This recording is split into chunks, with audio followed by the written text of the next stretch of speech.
bonsoir messieurs dames, ou rebonsoir si vous débarquez d'une autre vidéo. Nous nous retrouvons pour l'Enfer du Collectionneur 2, qui est la suite de l'Enfer du Collectionneur et qui fera également suite à la vidéo sur le consumérisme qu'on a faite il y a 2 ans avec Joachim à la sortie du premier confinement. Et ce sera également l'occasion de faire le point sur le marché des figurines. J'étais pas sûr du titre de cette vidéo, je vais englober plusieurs choses. Mais je me suis dit, ce qui serait le plus parlant, c'est quand même de reparler de cette affaire de collectionneur, parce que là, quel constat on peut faire arriver en 2022 quand on regarde cette pièce, c'est que j'ai jamais quitté l'enfer du collectionneur. Je vous l'avais dit, j'avais peur de pas réussir à m'extraire du consumérisme, du matérialisme, du fétichisme, on pourrait dire. Il y a plusieurs raisons à ça. Je pense quand même, une des choses qui me retient le plus de tout revendre, c'est Padawam en fait, c'est le fait d'avoir cette chaîne YouTube, parce que dès le début je voulais qu'il y ait une ambiance vraiment spéciale ici. Bon là je tourne en plein jour parce que je voulais qu'on voit un petit peu mieux toutes les figurines, mais j'aime bien quand c'est vraiment dans la pénombre et qu'on voit tout un tas de choses. Et je pense que de vidéo en vidéo, des fois vous dites « Ah putain mais il y a ça aussi, ça confère une ambiance spécifique », et dès le début, dès la toute première vidéo, c'était... Mon envie, c'est que ce décor confère une certaine ambiance, que ça soit un peu cosy, un peu jazzy. Bon, pour certains, ça fait penser à un sex shop. Moi, je voyais ça plutôt comme quelque chose de cyberpunk, ou qui pourrait évoquer Star Wars avec un duel de sabre laser. Et j'aime bien qu'il y ait plein de figurines qui évoquent certains moments de notre jeunesse, une certaine idée de la pop culture. Et donc je pense que tant que je continue Padawam, j'ai du mal à tout vider, parce que plusieurs fois il y a eu des trous dans ce décor. Si vous revenez en arrière, je sais pas, il y a 2 ans, ou alors sinon il y a 3-4 ans, il y a plusieurs fois il y a eu des trous. À un moment donné d'ailleurs c'était quasiment vide, je crois que c'était en 2017.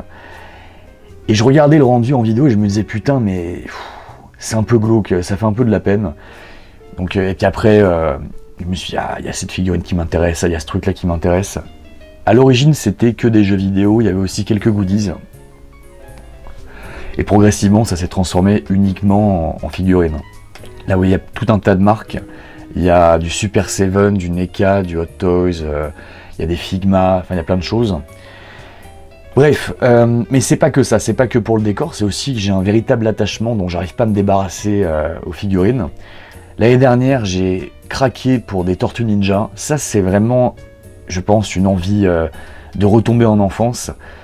C'est notamment passé par le Technodrome, parce que ça, c'est le jouet qui me faisait rêver quand j'étais petit. Je ne l'avais pas.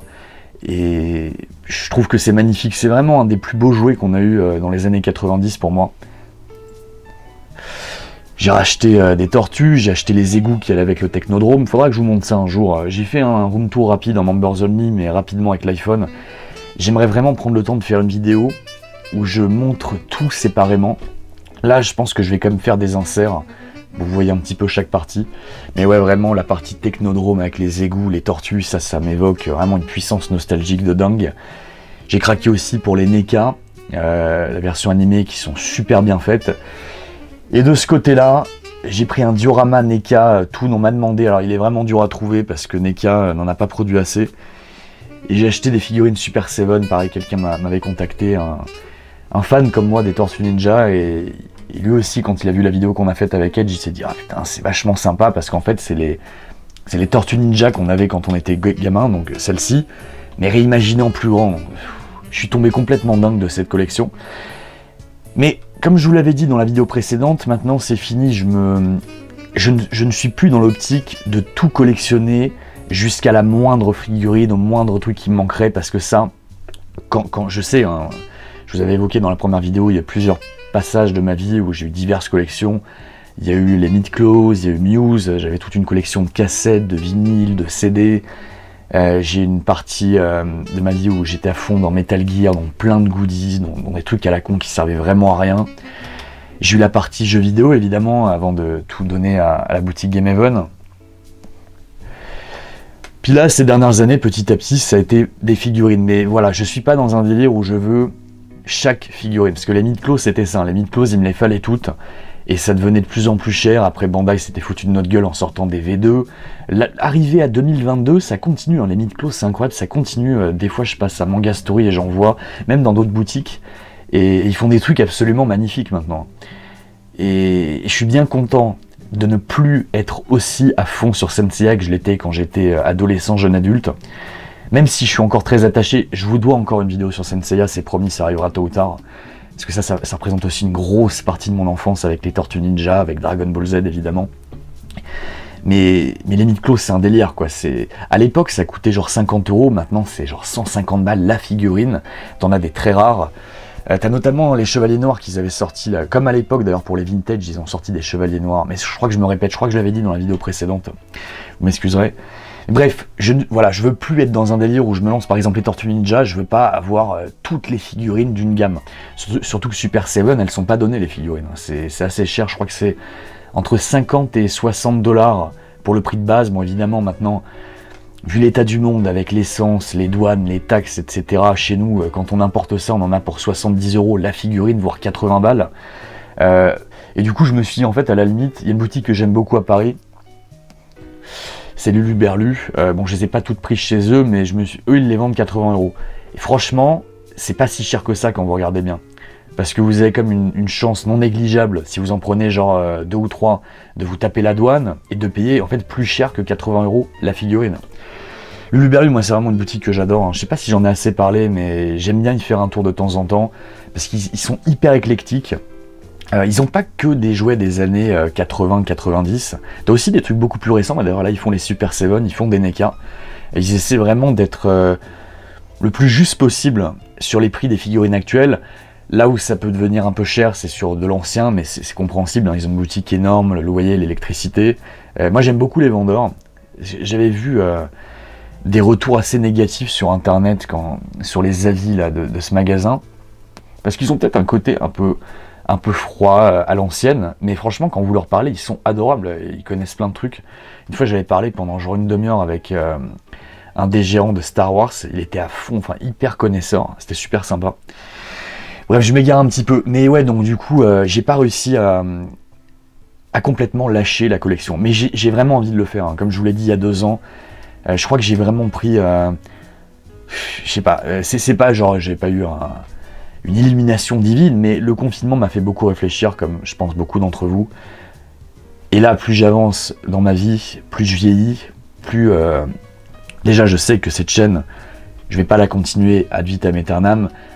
Ça en énerve certains que je dise ça, et c'est pas pour dénigrer des gens qui font encore ça à 45-50 ans, c'est très bien s'ils s'y retrouvent dedans à leur âge. Mais c'est à titre personnel, je me vois pas à 45-50 balais encore vous parler de cinéma, de jeux vidéo, mais c'est une somme de raisons, hein. Il y a une somme de raisons à ça. Et puis même après, c'est l'image que ça renvoie. Parce qu'il y a des gens en fait qui ne comprennent pas qu'ici c'est un décor. C'est pas là où je vis, hein. C'est pas ma chambre, c'est un décor.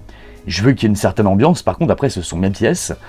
J'adore tout ce que j'ai ici, hein. Sinon, bon, à part certaines petites conneries, c'est vrai, des fois j'ai craqué, notamment une fois on était avec Marco. On était allé faire une convention, c'était quoi, Comic-Con. On avait acheté des babioles, des conneries, parce que voilà, c'était l'ambiance du salon, on se faisait plaisir. Mais ce qui est mis en évidence ici, c'est dur de sélectionner, je peux pas tout mettre en évidence. Par exemple, il y a un truc que j'ai acheté, que j'arrive pas à trouver de place, c'est la Hot Toys de Retour vers le futur 2 de Marty McFly. Elle est absolument incroyable. Faudra vraiment, j'ai toujours pas fait la review là en member, je vais la faire prochainement. Ils font vraiment des trucs de dingue, Hot Toys. Et je dirais que le seul défaut, c'est qu'il n'y a pas les stickers, parce qu'ils n'avaient pas la licence, je pense, Nike. Et ça, c'est une figurine... Et ça, je me suis dit, il n'y a pas de goodies Retour vers le futur. Mais vous voyez, si je faisais pas Padawan, je pense que je l'aurais pas acheté, parce que je me suis dit, ça manque de goodies Retour vers le futur. Donc j'ai acheté ça, mais j'ai toujours pas trouvé de place, parce qu'en fait, les Tortues Ninja prennent tellement de place, je sais pas où la foutre. Donc j'essaie de la mettre là, en me disant peut-être qu'avec... quand je suis en solo, je me suis dit peut-être qu'on verra que sur la gauche, il y a l'idée, mais non. Récemment, j'ai mon pote Marco là qui m'a fait un cadeau de dingue. Il m'a offert la... Parce que franchement, elle était trop chère. Je la voulais, hein. Mais elle était trop chère. Puis pendant longtemps, j'avais la Batman de 89 que j'ai donnée d'ailleurs. Et je me suis dit, je peux pas mettre autant d'argent dans une Batman. En plus, j'ai déjà une Batman qui est là, qui est magnifique, la Nightmare Batman, qui m'évoque aussi quelque chose de très particulier. Mais voilà, il m'a offert la Batman Returns en Hot Toys, magnifique, et j'ai plus de place. Je lui ai dit Marco, me l'offre pas, revends-la, elle vaut trop cher. Il a insisté, c'est adorable. Du coup, j'ai surélevé un petit peu pour la mettre en évidence, mais on la voit pas dans chaque vidéo. En fait, il n'y a plus de place là. Et Et c'est aussi ça, je me suis dit, en fait, j'ai plein de belles pièces que je pourrais vous montrer. J'ai plus de place et je me suis dit, en fait, là, c'est plus juste, t'as envie de faire un beau décor, c'est que t'aimes vraiment les figurines, t'aimes vraiment ça, t'as un problème quelque part avec ça. Et là, on en arrive à un point, enfin, j'en arrive à un point, où je suis dans l'accumulation, quoi, où ça devient vraiment maladif. Si vous voyez, je pense que je vais faire un plan sur les boîtes, là. Si vous voyez toutes les boîtes qu'il y a ici, c'est un bordel. Des fois, on arrive à peine à marcher, on doit tourner avec Idéo. Faut pas se casser la gueule, quoi. C'est très compliqué. Je me dis, putain, faut vraiment que je commence à revendre des choses, quand même. Je peux pas continuer comme ça. Sinon, je finirai étouffé par les boîtes, ici, dans ce décor, quoi. Mais même là, je trouve qu'il y a un côté un peu étouffant, quoi. Puis au-delà de ça, c'est un petit peu... Là, c'est pas physique, mais il y a un côté oppressant, en fait, de se dire, putain, j'ai claqué tellement de pognon là-dedans. J'ai envie d'en sortir, mais c'est pas facile, hein, parce que ça, c'est un truc qui est en moi. J'adore ces objets. Je vous l'ai dit, hein, vraiment, les Hot Toys, pour moi, c'est de l'art. C'est vraiment, surtout les customs, là, la Kyle Reese, elle est incroyable. C'est Scott Peterson qui a fait ça. La Michael Myers, que je vous ai présenté en Numbers aussi, pour moi, on est vraiment, c'est de l'art, hein, c'est magnifique. Et vous voyez, quand je vais dans certaines boutiques, bah, Luluberlu par exemple, ou même parfois, je sais pas, je peux aller dans un Micromagazine où ils ont des Hot Toys. Je peux me poser genre 5 minutes devant une vitrine à admirer les figurines, quoi. Quand je vais chez quelqu'un qui a une belle collection, avec des choses qui m'évoquent quelque chose, soit de nostalgique, soit même un film que j'adore, ou... En fait, ça peut être des objets tout cons. J'adore des vieilles figurines qu'on avait dans les années 80-90 qui ressemblent à rien. Enfin, si vous prenez les vieilles Tortues Ninja quand on était gosse, quelqu'un de maintenant, j'imagine un gosse de maintenant, pourrait se dire oh, c'est quoi, c'est super mal fait, mais à l'époque c'était magnifique. Puis il y a un certain design, quoi. Mais je pense que là c'est vraiment full nostalgie, mais vous voyez, ça j'adore. Il y a plein de trucs que j'adore, il y a plein de licences, même que certaines que j'ai oubliées. Je me rappelle qu'il y avait un dessin animé, surtout des figurines, il y avait des rats. Je sais plus, ça s'appelait genre Cosmo Rats ou un truc du genre, je suis plus sûr. J'adorais ça, mais il y a plein de licences qu'on avait, plein de petites figurines mal faites. Ça m'évoque une nostalgie de ouf. Et il y a les Hot Toys ou d'autres gammes de figurines très bien faites. Enfin, il n'y a pas que Hot Toys, hein. Il y a 3-Zero, maintenant il y a Lim Toys aussi qui font des trucs incroyables. Quand je vois ces figurines chez quelqu'un, je peux les admirer pendant une demi-heure, quoi. Je trouve ça incroyable. Mais vous voyez, en fait, je préfère presque aller chez les gens ou aller en magasin et voir ça sous vitrine. Ça me donne envie de les acheter, mais en fait, il faudrait que j'arrive à me contenter de ça. Genre aller chez quelqu'un ou en magasin, admirer la figurine et juste me contenter de ce moment-là. Et pas me dire, putain, j'ai forcément besoin de l'avoir chez moi, de le foutre dans le décor. De toute façon, ici, j'ai plus de place. Vous voyez, là, si je veux une autre Hot Toy, j'ai vraiment plus de place. Faut que j'arrive à franchir ce palier. Parce qu'à mon avis, même si voilà, je me vois pas dans 10 ans continuer Padawan, pour plein de raisons, je pense que j'aurai encore cette passion pour les figurines, pour les choses bien faites, ou tout simplement pour des figurines qui m'évoquent mon enfance, éventuellement mon adolescence. C'est comme les Lego, hein. Je vous ai fait une vidéo sur les Lego, c'est pareil. Je suis allé dans un Pickwick récemment, on était avec, je crois qu'on était avec Staz et Marco, je sais plus, et je vois le pack qui est sorti Jurassic Park. Ils ont sorti un super diorama, un peu comme celui de Sonic, là, tout en longueur, avec les 2 Jeeps, le T-Rex et les personnages du premier film. Je crois que c'était à 100 balles. Et ils m'ont dit, ah, vas-y, achète-le, tu mettras dans le décor. Mais je dis, ouais, mais où dans le décor, j'ai plus de place. Mais je le voulais trop, hein. Ce set Lego, je le trouve magnifique. Et à coup sûr, dans 6 mois, il sera sold out. Dans 2-3 ans, il vaudra le double ou le triple. Mais je me suis dit, franchement, c'est magnifique, mais j'ai plus la place. Et j'ai réussi à me contrôler de ne pas l'acheter. J'ai réussi à me contrôler. Et il faut que j'arrive à faire ça maintenant tout le temps. Et il faut que je passe vraiment à la seconde. Je fais une petite coupe et on reprend. J'ai remarqué un truc, c'est que c'est souvent, quand on arrive en période estivale, que je me dis, putain, faut vraiment que je commence à vendre des choses, faut que j'arrête d'acheter des trucs. Et à l'inverse, quand on approche d'une période plus froide, en automne et tout, je me dis, ah putain, j'achèterais bien ce truc-là, j'achèterais bien ce truc-là. Non, puis après, c'est la vie, hein, tout simplement. Plus on vieillit, plus vraiment, je sais pas si je peux dire on, mais en tout cas, plus je prends conscience que je vais pas pouvoir embarquer tout ça. Qu'il faut que je marque une certaine coupure avec l'enfance, qu'il faut que j'arrive à me détacher au maximum des objets. Mais c'est très très dur, hein. peut-être que des fois vous avez écouté les vidéos en se disant putain, il y a un côté moralisateur, machin, pas du tout. Hein. J'essaie de faire le bilan sur ma vie, de me dire bon, Padawam c'est super sympa, c'était toute une époque. Puis là vraiment le décor ça rend super bien, franchement là vous avez vu avec les Evangelion aussi, là récemment j'ai craqué parce que je suis tombé complètement dingue du dessin animé Evangelion. Et les films. Et je me suis dit, il faut une Eva quand même dans le décor, ça rendrait bien. Donc j'ai acheté une Eva magnifique de Bandai qui fait 40 cm avec plein de parties en métal, ça aussi il faut que je vous la présente. Après je me suis dit, ah putain, il y a aussi la Metal Build qui est trop belle, donc elle est ici. Et dernier truc, alors ça vous voyez, c'est vraiment une connerie. J'ai acheté ce seau à popcorn japonais qui vendait dans les Universal Studios il y a quelques années. Vous voyez, on peut mettre les popcorn ici, mais... Et normalement ça s'allume, mais là il n'y a plus de pile. Je trouvais ça trop cool, quoi. C'est vraiment un truc tellement stylé. Mais c'est tellement débile, en fait. Ça sert à rien. Et je me dis des fois, putain, faut quand même arrêter d'acheter des trucs. C'est bien, ok, bon, le décor, ça rend bien, mais là, il y a peut-être un problème. Faut peut-être arrêter. Bon. Puis après, non, je sais pas, c'est des choses dans la vie, vous voyez, là, récemment, il y a un truc qui, je vous l'ai dit, en début d'année, ça m'a choqué, c'est le décès de Gaspard Ulliel. Je me dis, putain, 37 ans. Dans un an, j'y suis. Je suis encore sous le choc de cette mort. Je me dis, c'est tellement, cette vie est tellement absurde, c'est tellement dingue. Puis après, il y a un autre souci là personnel. J'ai pas envie d'en parler en public, mais voilà. Je pense que un de ces quatre, je vais vraiment passer à une prochaine étape. Après, il y a un truc que m'a dit Fred de Sens. Il m'a dit plein de choses, Fred de Sens. J'ai beaucoup discuté avec lui à l'époque où j'allais dans son magasin.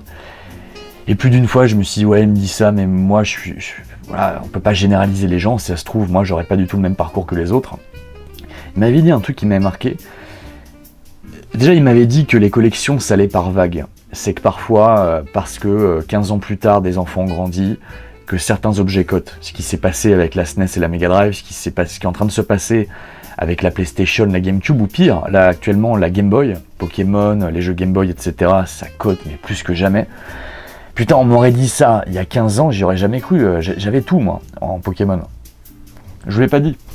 Ça, je crois que je l'ai pas dit, mais j'avais une collection de cartes Pokémon. J'avais commencé à collectionner, je crois, en 2000. Parce qu'à l'époque, Pokémon, j'en avais rien à foutre. Pour moi, c'était complètement ringard. J'étais au collège. C'est mon frère qui jouait à Pokémon Rouge sur Game Boy. Et un jour, on allait en Australie. Et avant de prendre l'avion, je dis, file-moi ta Game Boy. Vas-y, c'est quoi cette merde? Et j'ai commencé à y jouer. Je suis complètement accro de Pokémon Rouge, et pendant tout le séjour, en fait, on était en camping-car, je jouais à Pokémon. Et après, j'ai commencé à acheter des cartes, j'en avais plein, et arrivé à 2004-2005, j'avais toutes les premières éditions. Je me rappelle, j'avais Charizard, Dracofeu en français, première édition brillante, version c'était version américaine. Alors j'avais pas de cartes françaises, je crois pas beaucoup. J'avais essentiellement de l'américain et du Jap, j'avais plein de cartes promo. On était même allé voir Pokémon 2 au cinéma juste pour la carte New Ancien, vous voyez. Et arrivé à 2004-2005, je sais plus exactement l'année, je me suis décidé de tout revendre parce que j'en ai plus rien à foutre de Pokémon, j'avais plus de 18 ans. Et je me souviens avoir vendu tout mon classeur, mais j'avais les 151 Pokémon en carte, j'en avais des doubles, j'avais même des versions Dark, vous savez, Team Rocket, il y avait Dark Mewtwo, je me suis juste souvenir de ça. J'avais même une carte avec Ondine à poil avec Starry, vous voyez, elle était de profil comme ça. Je sais pas si elle est à côté celle-là, enfin j'avais plein de trucs, et j'ai revendu le tout pour 400 balles. Si on m'avait dit que si j'attendais 15 ans, j'aurais pu me payer un appart avec ces putains de cartes. Oui, c'est ça aussi, je me dis ça aussi par rapport à ma collection, je me dis, même si je suis pas dans le délire de me la péter avec ma collection, je me dis, putain, ça se trouve, si j'attends encore un peu, parce que là, vraiment, j'ai remarqué un truc, c'est que tout cote. Hein. Les Hot Toys, pour certaines, c'est un délire. Alors, la Nightmare Batman, par exemple, elle a été rééditée, donc ça a fait baisser la cote, mais à un moment donné, elle a été à plus de 700 €. La Batman, par contre, que m'a offert Marco, elle cote beaucoup. C'était une figurine à 200 balles. Hein. Là, elle en vaut le triple. Enfin, le triple, après, sur les marchés d'occasion, ça peut se casser la gueule demain.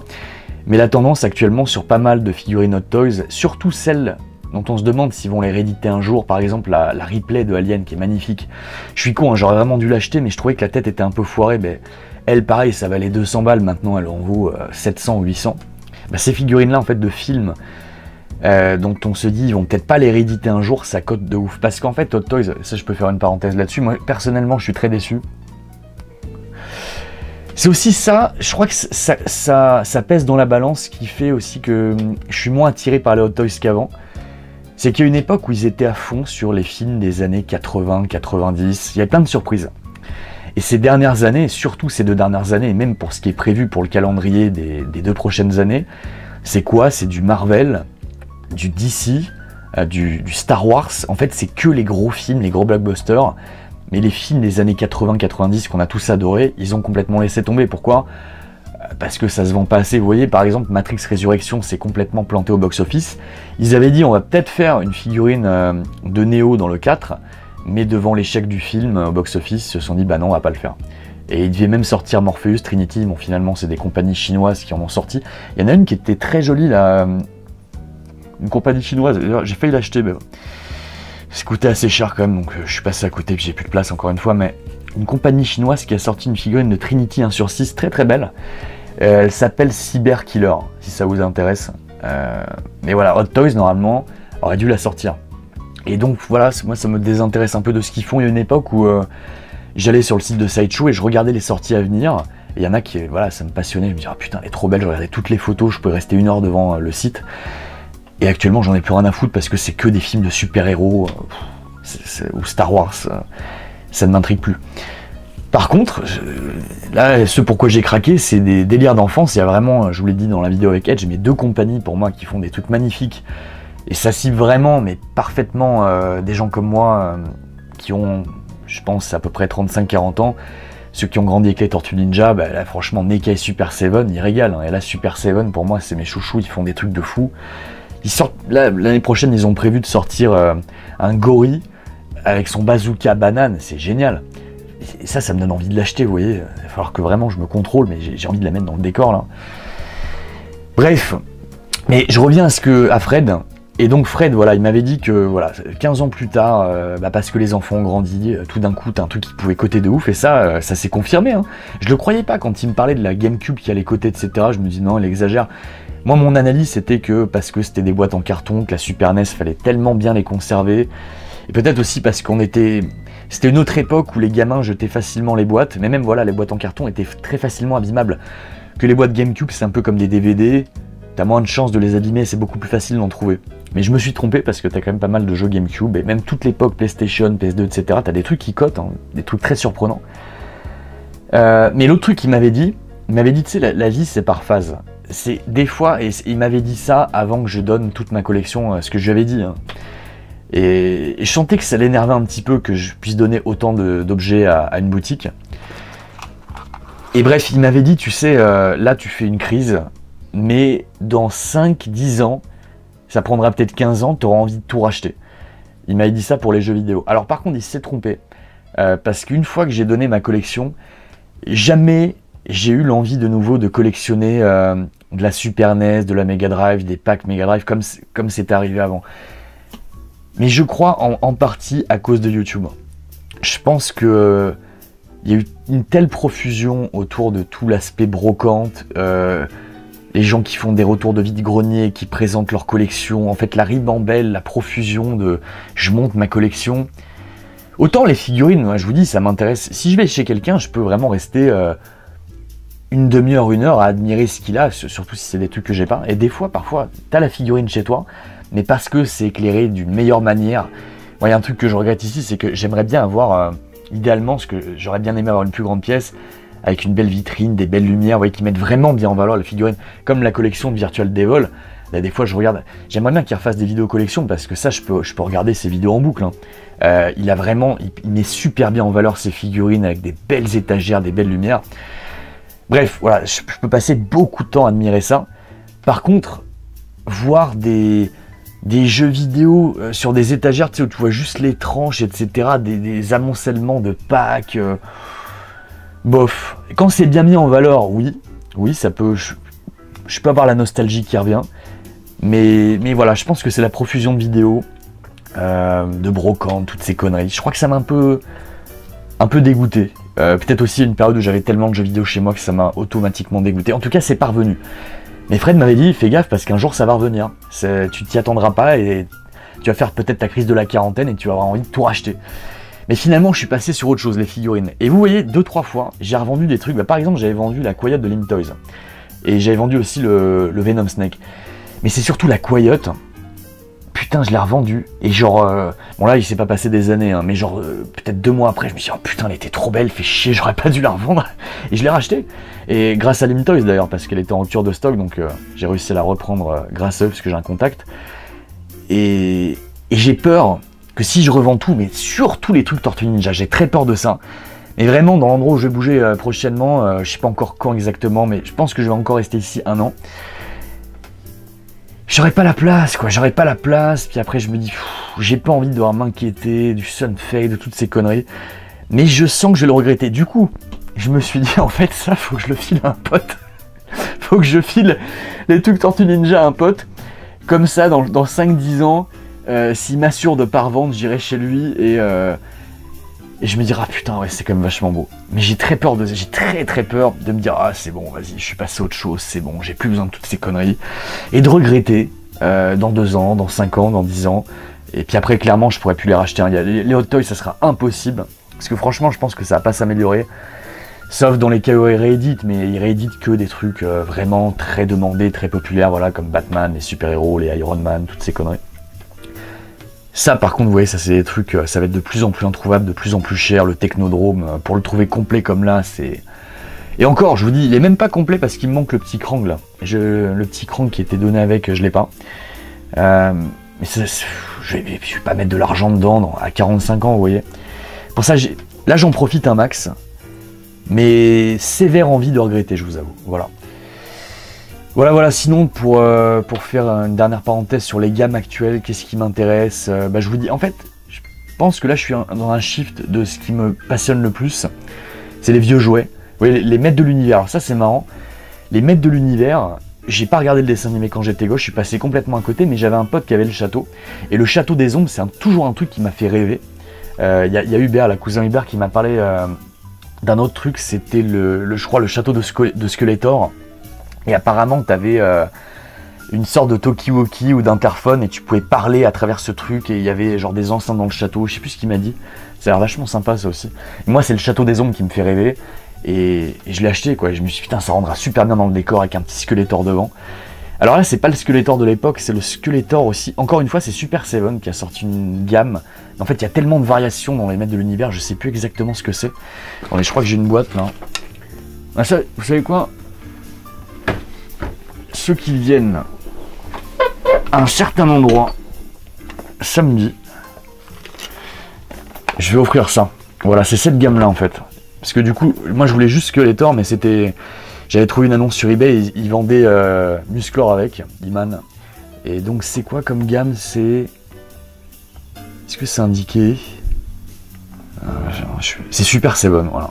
Super Seven. Ça essaie de reproduire le format de l'époque, mais la peinture et le design sont un petit peu différents. Bon, il y a des puristes qui veulent absolument celle de l'époque, mais là pour le coup, vu que j'ai pas la nostalgie exacte comme les Tortues Ninja, j'adore leur nouvelle version. Souvent, j'aime pas les rééditions, et là je trouve qu'ils ont fait un très beau boulot. De toute façon, je suis assez fan de ce qu'ils font Super Seven en termes de redesign, mais voilà, le Château des Ombres, le petit Skeletor, je trouve ça trop cool. Et ouais, à Lulu Berlu, je reviens sur cette boutique, mais j'adore voir les vieux jouets des années 80-90, c'est vraiment des trucs de dingue. Parfois sur des licences, tu te dis putain, ils avaient sorti un truc là-dessus. Et je sais pas, il y a un truc, quand c'est trop bien fait, limite ça te sort de l'aspect jouet. Et on passe en mode artistique, que j'adore. Hein. Mais il y avait un truc, tu sais, où ils essaient de faire un truc assez petit pour que ça rentre dans les boîtes, un truc qui coûte pas trop cher pour que le gamin, que la mère de famille qui passe dans un magasin puisse lui acheter. Il y a un certain jeu de couleurs, je sais pas, il y a un charme, puis c'est toute une époque, quoi, c'est toute une époque. Bref, et sinon, ouais, j'adore ce que fait Lim Toys, là, ils ont sorti, il y a quelques mois, une figurine de Arthur Morgan de Red Dead 2 qui est magnifique, incroyable. Ils ont sorti la Léon de Lim Toys, ça aussi, il faut que je vous fasse une review qui est mortelle, tuerie. Bon, là, c'est du 1/12, par contre, là, Arthur Morgan, c'est une 1/6 qui est magnifique. Voilà, bon, Hot Toys, oui, ils continuent à faire des beaux trucs, mais j'aime pas les licences qu'ils font. J'aime beaucoup Figure Arts, les Dragon Ball, mais je les ai toutes revendues. Hein. Vous avez vu, à une époque, j'en collectionnais quelques-unes, je sais pas, j'en avais une quinzaine. En fait, c'était à l'endroit où j'avais toutes les Mesco. Ça aussi, c'est une collection que j'adorais, les Mesco 1/12, mais je vous ai dit, j'ai fait plusieurs vidéos. Moi, ils m'ont perdu parce ils ont commencé à dévier des designs des comics, et ils ont commencé à utiliser de plus en plus de cuir qui va se périmer dans le temps. Les délais deviennent insupportables. La Batman de Burton n'est toujours pas sortie. Ça fait au moins 3 ou 4 ans qu'elle est annoncée. Il y a des gens qui ont précommandé ça à 150 $, ils ont toujours pas leur truc. Donc, je trouve ça honteux. Bref, j'avais revendu toutes les Mezco, même si vraiment les 2-3 premières années sont incroyables. Donc les figure arts ensuite, et j'ai revendu, mais je suis passé récemment à Manga Story et ils ont sorti C17 et C18 de Dragon Ball Super. Je déteste. J'aime pas Dragon Ball Super, hein, pour plein de raisons, j'avais fait une vidéo là-dessus. Mais je vous avoue que C18 dans son petit survêt et C17 avec son costume en figure art, ah putain, j'ai failli craquer. J'étais avec Hiraya, la Moers Mind. Oh putain, je lui ai dit, j'ai presque envie de l'acheter, quoi. Mais je me suis retenu, je me suis dit, de toute façon, non, j'ai plus de place, c'est plus possible. Donc j'essaie de me contrôler, j'essaie de plus acheter. Et prochainement, je vais commencer à tout revendre petit à petit, mais je pense que tout revendre, ça va me prendre au moins 1 an, ça va être très compliqué. Mais en tout cas, s'il y a des trucs qui vous intéressent, bah, faut me contacter, faut me le dire en avance, comme ça je vous le réserve. Par contre, après, je peux pas faire des miracles, hein. Ceux qui pensent qu'une auto, je peux la vendre 50 €, non. Par contre, je vais pas non plus vous arnaquer comme les prix eBay. Mais si certaines pièces vous intéressent, pourquoi pas. Par contre, les Tortues Ninja, ça pour l'instant, faut que j'y réfléchisse, je pense que ça va aller chez un pote. Voilà, bon messieurs dames, c'était l'enfer du collectionneur 2, j'en suis pas sorti. J'essaie de faire ce que je peux, j'espère que ça vous a intéressé, et qui sait, peut-être qu'il y aura une partie 3. Peut-être une partie 3 avec Edge, ce serait pas mal. Ou sinon, je pourrais faire un autre truc. J'aimerais bien inviter quelqu'un parmi vous qui est collectionneur et qui vienne ici, tiens. Je suis sûr que ça ferait plaisir à quelqu'un du public de venir dans le grenier et de parler figurines. Parce que j'en vois quelques-uns. C'est marrant parce que aux États-Unis ça cartonne, tout ce qui est figurines, collections, etc. En France, pour une raison que j'ignore, ça parle à beaucoup moins de gens. Et donc, souvent, quand je fais des vidéos comme ça intéresse vraiment une niche. Mais j'aime bien voir quelques mecs qui sont vraiment à fond dedans. C'est comme la vidéo Lego que j'ai fait, c'était vraiment pour une niche. Mais des fois, j'ai des commentaires, ça me fait marrer. Je me dis, il y a vraiment des gens comme moi, on est vraiment encore dans un délire d'enfance, de collectionner des vieux trucs. Donc je me dis, ouais, pourquoi pas inviter, même pourquoi pas 2-3 personnes pour discuter de tout ça. J'espère que ça vous a plu, messieurs, dames. Moi aussi, ça me fait plaisir de temps en temps de parler figurines. Vous savez que c'est une de mes grandes passions. Je vous souhaite à tous une très bonne soirée. Merci de m'avoir suivi. Ciao.